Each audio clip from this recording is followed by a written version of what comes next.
Ayan, good day mga kasuki. Ito, meron akong gagawing relo. I-overhaul ito. Citizen automatic. Yan, Citizen watts. Ang makina niya ay 8200. Ayan. 8200. Itong relo na ito mga kasuki, sa pamangkin yata ni Kuya Rene o ka-Ener Pads, kasuki subscriber ko rin na medyo matagal na. Ito ay by request, i-video ko daw na ino-overhaul ko. So yan mga kasuki. So ngayon ang gagawin natin is yan, tinanggal ko na sa kaha. Original to mga kasuki. Kakalasin ko isa-isa. Ayan nga, at medyo ayan, nakahinto na. Nakita ko naman na may marumi na siya. Sabi hindi pa daw to na overhaul. Hindi ko sure kung hindi pa nga na overhaul. Kasi unang-una pagka yung ibang mga naglilinis ng relo nag-overhaul ng automatic, nilalagyan dito ng tanda mga kasuki. Nilalagyan namin ng tanda. Kagaya ako, pag nilinis ko to, pagkatapos ko linisin, bago ibalik itong takip or bago itakip, nilalagyan ko ng petsa dito kung kailan ko ginawa, para pag bumalik siya makikita ko kung kailan ko ginawa. Kasi parang warranty yun. Kagaya ng ganito, pag overhaul, nagbibigay ako ng warranty na 1 month. Yan, pag mga overhaul na automatic. So yan, Citizen 8200 ang machine. Yan, Japan yan siya mga kasuki. Original to. Overhaul ko na at akalasin ko na isa-isa.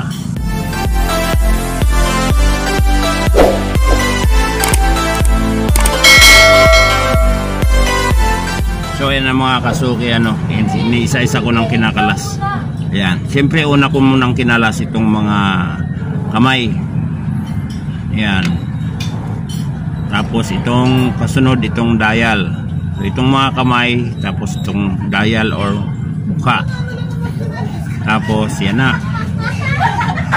Sunod ay ang rotor natin na unang na kinalas ko. Ingay naman itong mga ito. Then sunod natin ikakalas itong balance wheel. Yan, kasi ito kailangan ito may separate na kagad natin itong balance wheel, dahil ito ang pinakaiingatan sa lahat. Yan ang balance wheel niya, kasi meron yang spring na pagka nipis-nipis. Yung spring niyan pagka nasundot at na-disalign, mahirap na po mga kasuki, mahirap mag-align yan. Bihira lang nag-align ng mga ganyan. So yan, ito na siya mga kasuki. Tine-check natin tong balance wheel, kung okay ba. Itong mga mga kasuki, yung bawat dulo-dulo niyan, meron parang napakan nipis na tulis na parang sa karayom. So yun, kailangan buo yun, hindi siya putol or hindi bali, para pag ikot niya yan ganyan, yan, ibig sabihin okay yan mga kasuki. Yan, naglalaro siya. Yan, so ibig sabihin okay yan, buo yan. Pinaka-importante yan, kailangan si-separate na natin yan. Ngayon itong mga ibang mga kinakalas natin unti-unti. Yan.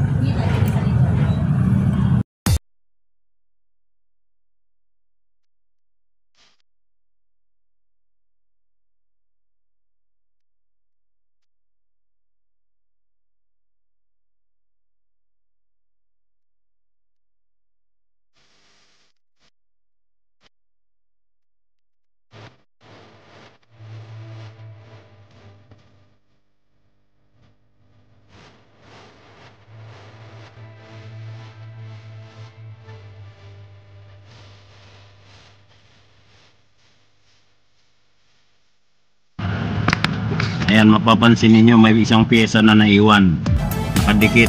Yan ibig sabihin kumapit na yan dahil sa dumi. Yan ito siya, diba? Hindi siya kusang nalaglag. Ibig sabihin talaga marumi na talaga ito, lumikit na siya, kaya hirap na siyang tumakbo. Ayan.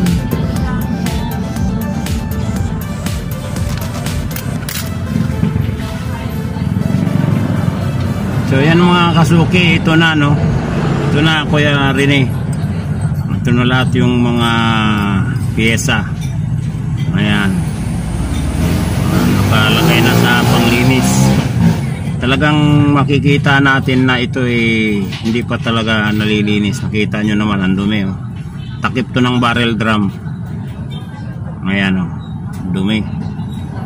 Tapos itong pinaka main bridge niya, makikita naman natin na ayan, marumi talaga ito. Ayan yung center, kinalalagyan ng center wheel niya oh. Ang dumi. Ayan, lahat ng porsyon nangingitim. Mamaya pag nalinis yan nabrush natin yan, puputi yan. So ito na yung lahat ng pyesa.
Yan mga kasuki, tuloy-tuloy pa rin yung paglinis natin, pag-overhaul ko. Ito na yung pinaka-plate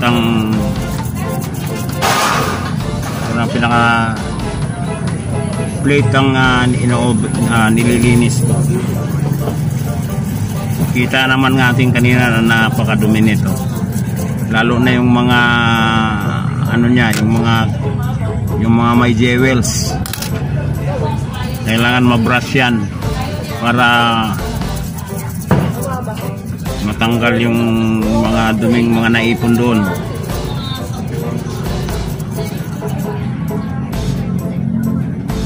Ayan, medyo luminis-linis na siya oh.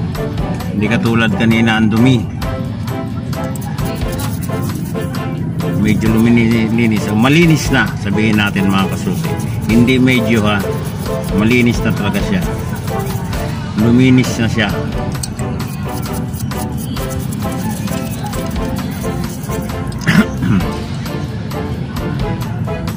Ngayon. O, diba?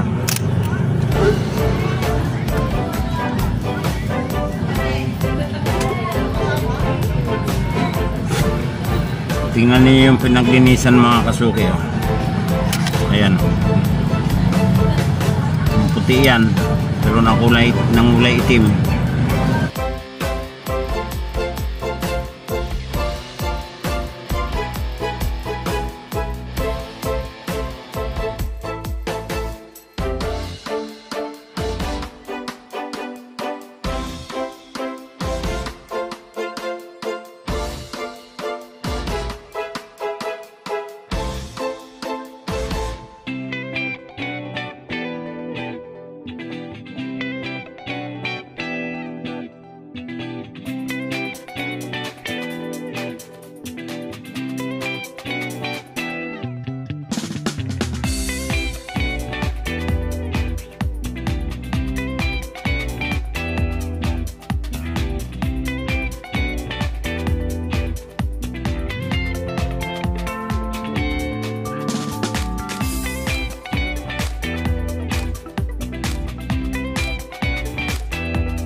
Ano to? Casio to, no? Relo mo.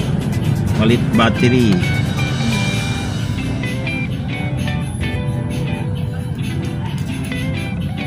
Ayan. Ito na yung dati niyang battery. 2016. Re-reset na lang natin to. Sabi ni ate mahirap daw mag-set nito. Madali lang ito. Ayan.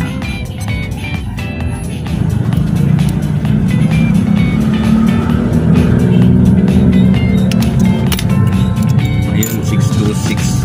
100 lang to.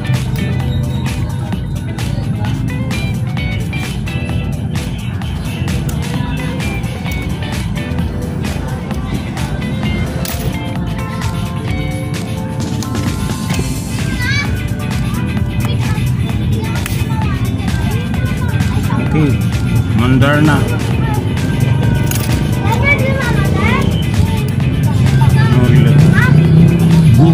Gugi na relo. Huwag lang babasahin to, ha.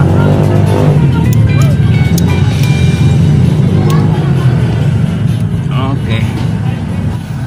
So yan mga kasuki, no. O ito yung ano, ito na yung Citizen 8200 ang machine. Ayan, tapos ko nang mai-overhaul. Ayan, at na-assemble na rin natin. Okay na yung takbo ng balance wheel nya. Ayan, mapansin nyo naman. Ayan na siya. So, hindi na natin na-video ng todo yung pag-assemble o ng kabuuan ng pag-assemble. Kasi kung lahat i-video natin, abutin tayo ng 1 oras. So, ayan, okay na ito. Condition na to. Napasok na lang natin sa kanyang kaha. Tapos yung kaha, mapapansin natin walang nakasulat. Susulatan ko yan kung kailan kong ginawa. Ngayon ay September 1, 2025. Palatandaan yan mga kasuki. 9/1/25. Tapos pangalan ko. Yan. Tibayan na ginawa ko. Para warranty rin siya. So ito ka Rene, o ka Iner, Rene. Yan para makita nung pamangkin mo.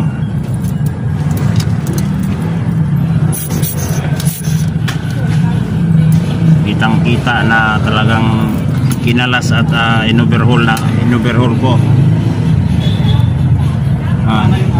Ang anong content ko nito by request. Overhaul by request na i-video. Yan, set natin sa oras, no, mag-alas 4 pa lang pala. So yan, okay na ito mga kasuki. Yung sino man yung susuot at may-ari nitong Citizen na ito. Ayan, Citizen automatic.